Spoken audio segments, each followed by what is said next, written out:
Hello students, welcome to career cluster. This is Shobhit Chhillar. और आपके boards आने वाले हैं। 10-15 दिन बोर्ड्स के रह गए हैं और उसी बोर्ड्स में उस बोर्ड के टॉपर से ही जानेंगे क्या क्या स्ट्रेटीज रह सकती हैं लास्ट टाइम में क्या क्या फियर्स होते हैं। ठीक है, तो मीट टू अनंत अग्रवाल। ठीक है, it is 98.70% scoring in class 10th। ठीक है, और अब शायद क्लास ट्वेल्थ में ट्वेल्थ आने वाले हैं। क्लास ट्वेल्थ में आने वाले हैं, तो अनंत क्या लिया हुआ है क्लास ट्वेल्थ में? नॉन मेडिकल नॉन मेडिकल मतलब के पीसीएम या पीसीबी? पीसीएम। हाँ सॉरी, नॉन मेडिकल पीसीएम। ठीक है। अब आप देख रहे होंगे पुष्कर सिंह धामी जो उत्तराखंड के सीएम हैं और नैनीताल बोर्डिंग स्कूल्स में अनंत पढ़ते थे। ठीक है, और हमारे कैरियर क्लस्टर के एक स्टूडेंट हैं।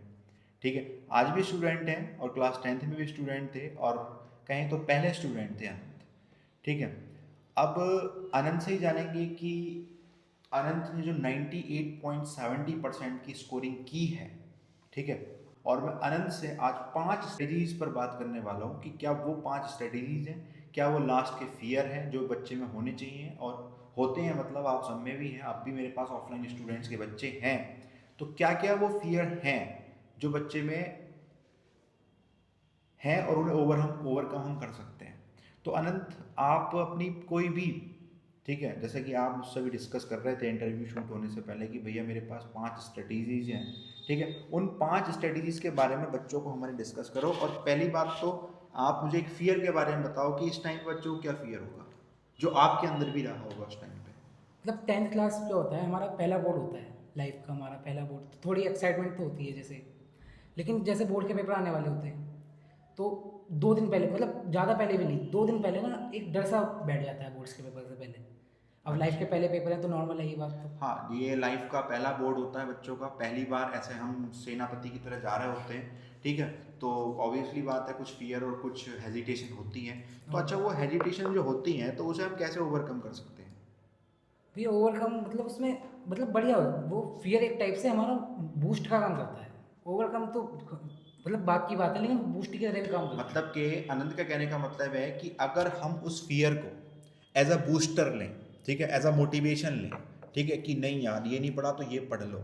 ठीक है, अगर भूल गए हो तो एक बार और रिवाइज कर लो। ठीक रिवाइज। है, तो उस तरीके से अनंत ने उस फियर को ले लिया। ठीक है, अगर आप डरते रहोगे, कुछ नहीं करोगे, हाथ पैर फैलाओगे, तो वो फियर फिर फियर बन के आपके पास डबल एक्स में जाएगा। ठीक है, तो वेरी गुड बेटा। अब आपके पास फिजिक्स, केमिस्ट्री, मैथ होती है। जी सॉरी, मैं ट्वेल्थ में पहुंच गया। फिजिक्स, केमिस्ट्री, बायो होती है साइंस में, एसएसटी होती है, जी। इंग्लिश होती है, और हिंदी होती है, और कंप्यूटर साइंस होती है। Computer right. साइंस जी। हाँ, जिसे हम आईटी बोलते हैं आजकल। ठीक है, उसमें 10th बच्चे, में आईटी चलती है, 11th 12th में सीएस चलती है। जी उसमें सीएस चलती है। ठीक है, तो आप कोई भी बेटा 5 स्ट्रेटेजीज बताओ कि मतलब बच्चे में क्या क्या, जो आप मुझसे डिस्कस कर रहे थे, जी जी। 5-5 स्ट्रेटीज, तो वो स्ट्रेटेजीज बच्चों को बताओ कि कैसे वो अपनी मैथ करे, कैसे वो अपनी फिजिक्स करे, कैसे बायोलॉजी कंडक्ट करे, कैसे एसएसटी कंडक्ट करे। आपने किस किस तरीके से वो सब चीज़ें करी थी? अब जैसे बच्चों का होम बोर्ड तो हो ही गया है इस समय। होम बोर्ड तो ख़त्म ही हो गया है। जी। तो अब बोर्ड का टाइम आ गया है। तो बस एनसीईआरटी मतलब बोर्ड का मेन जो फोकस है हमारा, एनसीईआरटी का लाइन वाइज लाइन रीडिंग, मतलब सबसे बेस्ट है लाइन वाइज लाइन रीडिंग करना है एनसीईआरटी का। मैथ में जैसे चैप्टर होते हैं जैसे ट्रिग्नोमेट्री, सर्कल्स, ठीक है। और ट्राइंगल, ये सब चैप्टर। ट्रिग्नोमेट्री, सर्कल्स, ट्राइंगल्स, ठीक ट्रायंगल, है, क्वाड्रेटिक स्टैटिस्टिक्स। Equation, stats. तो ठीक है। पहले तो हमें जानना होगा कि कौन से चैप्टर्स एग्जाम व्यू के लिए मेन है। Okay okay okay. तो जैसे हमारे पास स्टैट्स है, उससे 5 नंबर का क्वेश्चन जरूर आएगा। 5 नंबर का? जैसे हमने मतलब ये कि देख हमने लिया। एनालिसिस कर लें कि कौन से चैप्टर से ज़्यादा क्वेश्चन आएंगे, कौन से कितने मार्क्स के आएंगे, जो हमारे चैनल पर भी अवेलेबल है, उसी हिसाब से हम पेपर करा रहे हैं। ठीक है, ओके। तो स्टैट्स 5 नंबर का आएगा, ट्रिग्नोमेट्री जरूर, इस 6-7 नंबर की ट्रिग्नोमेट्री आएगी, जरूर आएगी। ठीक ठीक ठीक ठीक। और सबसे बड़ी मतलब बोर्ड का तो रामबाण है एनसीईआरटी। एनसीईआरटी, जैसे कि हम ऑलरेडी बच्चों से कहते भी हैं अपने स्कूल, अपनी जो हमारी क्लास के ऑफलाइन के हैं, ऑनलाइन के, एनसीईआरटी। ठीक है, तो ऐसे ही अनंत कह रहे हैं कि एनसीईआरटी। जी अनंत। और ट्रिग्नोमेट्री में देखा है जैसे पहली मतलब लाइफ टाइम में पहली बार ट्रिग्नोमेट्री के कॉन्सेप्ट 10th में आते हैं। बहुत अच्छी बात है, पहली बार ट्रिग्नोमेट्री जैसा कॉन्सेप्ट आता है और फिर 11th 12th और उस ग्रेजुएशन पोस्ट ग्रेजुएशन तक चलता है सब साइंस में और काम आता टेक्नोलॉजी। है। जी जी जी। तो मतलब बेसिक कॉन्सेप्ट जो ट्रिग्नोमेट्री का होता है वो 10th में हमारी शुरुआत होती है। तो उससे जैसे आप ठीक जानते हो, आपने मुझे पढ़ा रखा है, जी। कैसे खौफ था मुझे हाँ, ट्रिग्नोमेट्री का। आनंद के अंदर ट्रिग्नोमेट्री का खौफ था और मुझे पता है कि मैं ब्लैक बोर्ड पर भी ट्रिग्नोमेट्री अनंत का खौफ लिख के ट्रिग्नोमेट्री अनंत को पढ़ाता था जी। स्पेशली पूरी क्लास के अंदर। हाँ, तो अनंत के अंदर ट्रिग्नोमेट्री का खौफ था।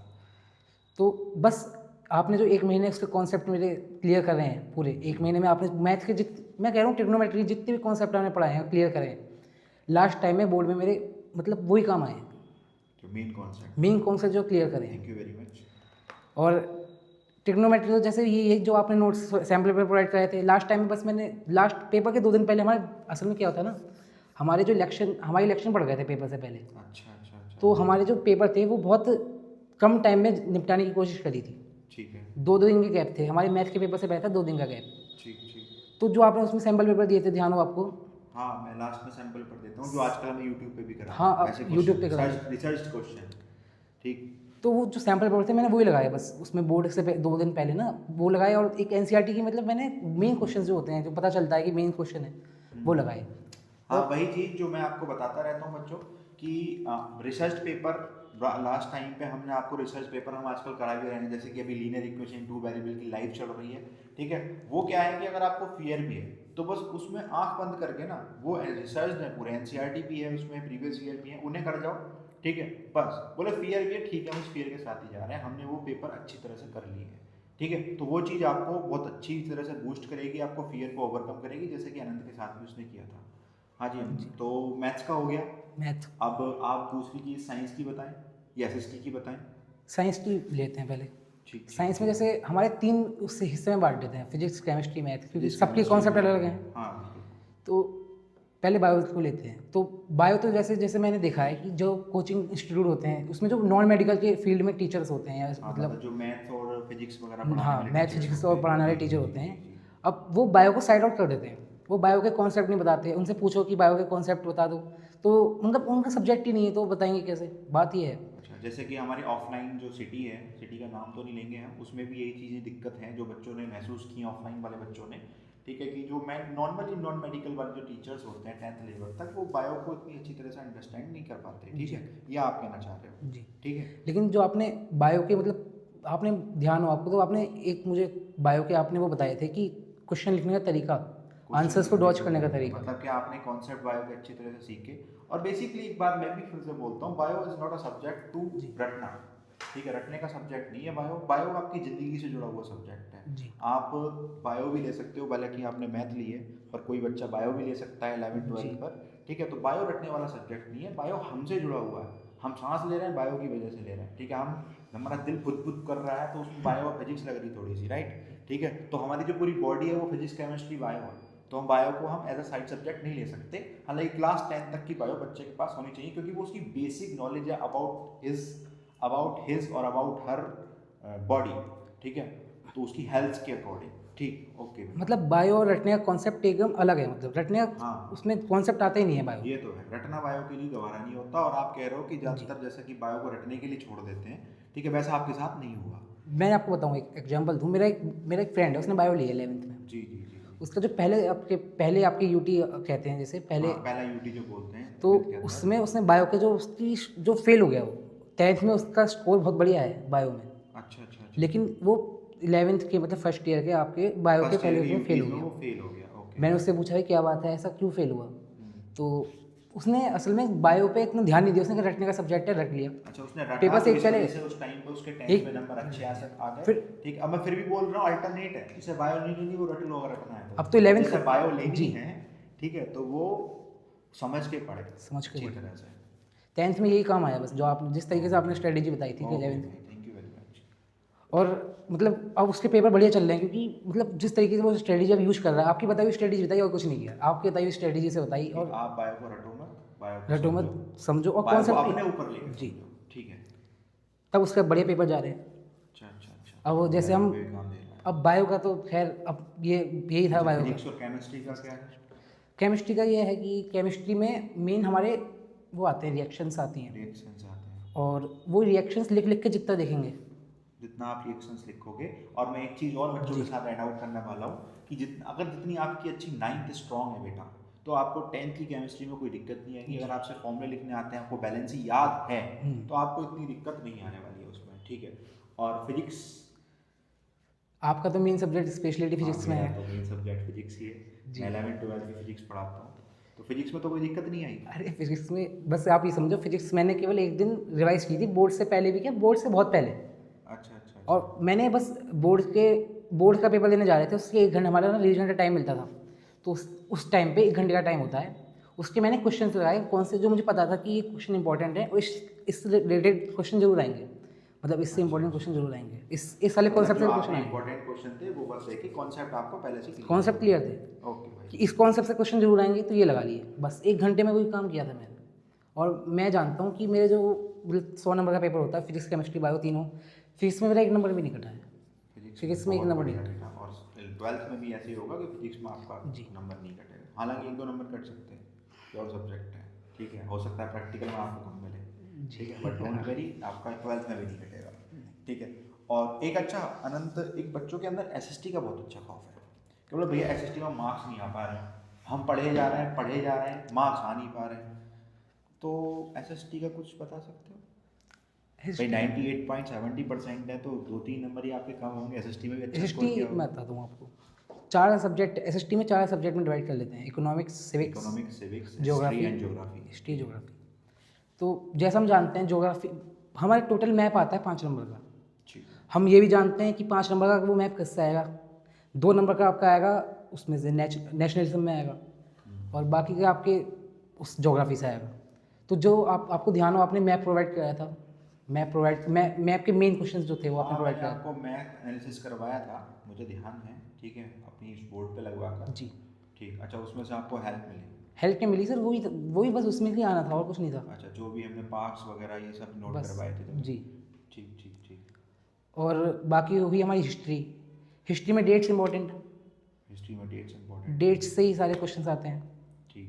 और बाकी बची हमारी सिविक्स। सिविक्स का ऐसा हम मतलब देख ही रहे हैं सिविक्स अपने मतलब election, political science. Political science, मतलब उसमें हम देख रहे हैं, मतलब अपने उसमें सराउंडिंग में पॉलिटिक्स खेली जा रही है, सब पूरी मतलब जितने भी लोग हैं ज़्यादातर हर कोई पॉलिटिक्स खेलने की वो कर रहा है कोशिश इस समय। जी।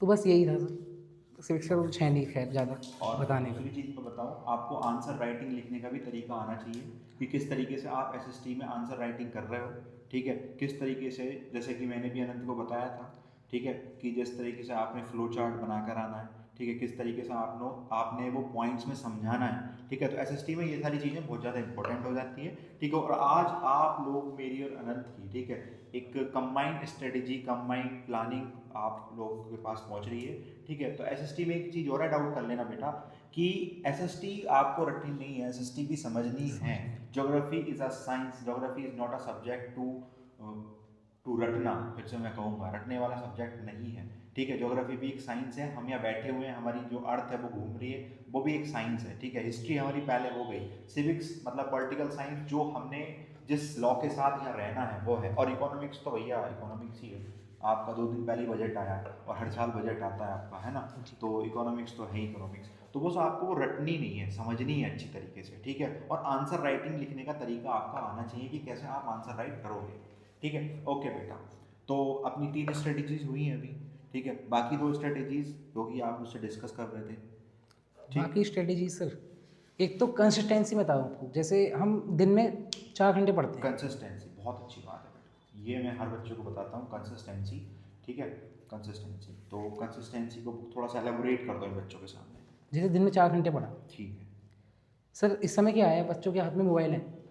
हाँ, बहुत बड़ा पॉइजन है बच्चों के हाथ में, बहुत बड़ा। मतलब मेरे हाथ में भी है, ऐसी कोई बात नहीं है, ये अच्छा देखो। अच्छा अच्छा। लेकिन इसका यूज हो ये सकता है सर। इसका यूज़ कर सकते हैं हम, it's not a poison completely, वे ठीक है। आप इसे पॉइजन भी बना सकते हैं और इसे अमृत भी बना सकते हैं आप, ठीक है। ओके। सर जैसे हमारा तो बोर्डिंग स्कूल था नैनीताल, ठीक। तो उसमें हमारे पास इसकी हमारे पास परमिशन नहीं थी। ठीक है। तो हमने क्या किया, मतलब खुद परमिशन लेके, ऑनलाइन की परमिशन लेके हमने क्या किया सर, दिन में जैसे 3 घंटे की हमने परमिशन ले ली और 3 घंटे वो पढ़ा। ठीक है। तो जो 3 घंटे था ना सर, वो फोकस बिगड़ने नहीं दिया कि इधर की इधर। ठीक है, आपको पता था कि आपको मोबाइल 3 घंटे ही मिलने वाला है और 3 घंटे में आप उसमें से अपनी ज़रूरत की चीज़ें निकालोगे, जी। Rather than Instagram, Facebook and any other content, ठीक है। तो आप वही चीज़ निकालोगे 3 घंटे में, बाकी फिर उस चीज़ को आप जो 3 घंटे में निकाल रहे हो उस चीज़ को ऑफलाइन पढ़ोगे, ठीक है। ओके बेटा। तो कंसिस्टेंसी बहुत इंपॉर्टेंट है अनंत की लैंग्वेज में और मेरी लैंग्वेज में भी कंसिस्टेंसी होनी चाहिए। अगर चाहे आप 3 घंटे पढ़ रहे हो ना, 3 घंटे पढ़ो। अब तो 3 घंटे से काम नहीं चलेगा, पहले ही बता दूँ, अब तो 6-7 घंटे से अब तो काम 6-7 घंटे। चलेगा, लेकिन लगातार कंसिस्टेंसी, अगेंस्ट बोलूँगा कंसिस्टेंसी। ठीक है, ओके। And fifth studies. एक चीज़ और है सर, जी मतलब जी। एनसीईआरटी वही NCERT। पहली जो चीज़ थी वही लास्ट में हम आपको वो कर देते हैं, आपको मतलब विस्तार कर देते हैं। एनसीईआरटी मतलब सब कुछ एनसीईआरटी है, ओवर सब कुछ एनसीईआरटी। अनंत का भी यही कहना है, मेरा भी यही कहना है कि सब कुछ एनसीईआरटी है। तो एनसीईआरटी किस तरीके से बच्चे पढ़ें, किस तरीके से क्या करें? सर जैसे हमारा बोर्ड से 2 दिन हमारा मान लीजिए गैप है, तो हमारे ठीक पास है। ज़्यादा टाइम है नहीं। जी। तो जैसे वैसे किताबें बनने के लिए बहुत सारी हैं, लेकिन एनसीईआरटी क्या है सर, एनसीईआरटी में सब छंग के जो कॉन्सेप्ट आता है ना, वो मेन कॉन्सेप्ट को बस रीड करना है आपको, लाइन बाय लाइन रीड करना लाइन बाय लाइन रीड करना, बहुत अच्छी लैंग्वेज यूज करी। जो छनकर कॉन्सेप्ट आता है ना एनसीईआरटी में, बाकी सब बकवासों से अलग। ठीक है, बस तो हमें वही पढ़ना है। अगर वो आपका क्लियर आउट होगा तो आप कुछ भी लिख सकते हो उसमें, उसके बारे में और अच्छी तरीके से एलोबरेट कर सकते हो उसे। तो सबसे अच्छी चीज़ जो कि मैं आजकल बता भी रहा हूँ हर बच्चे को अपनी ऑफलाइन में और ऑनलाइन में, कि आपने पेंसिल लो और लाइन बाय लाइन एनसीईआरटी पढ़ते चलो, समझते चलो। ठीक है, और एलोबरेट करे हुए हम एनालिसिस क्वेश्चन पेपर्स अपने उस पर करा रहे हैं यूट्यूब चैनल पर, और ऑफलाइन बच्चों को भी हम करा रहे हैं। हमने आपकी अनंत को आपके सामने लेके आए। ठीक है, हालांकि अनंत कैमरे से अलग रहने वाले बच्चे हैं। ठीक है, मोबाइल से भी ज़्यादा बस इतना इतना यूज़ करते हैं जितना इन्हें क्रीम निकालनी होती है मोबाइल से। ठीक है, आपके लिए लेकर आए हैं ताकि आप स्ट्रेटेजी अच्छी तरह से कर लो, और होप्स हो, मैं अनंत को ही बोलूँगा, अनंत इस बार 12th में एंटर करे हैं तो 12th में भी ऐसा धमाका करें। Well wishes to you. है। ठीक है, और जितने बच्चे अच्छा सा इस मैसेज को लेकर अच्छा परफॉर्म कर सकें, तो all the best to all of you. Thank you very much.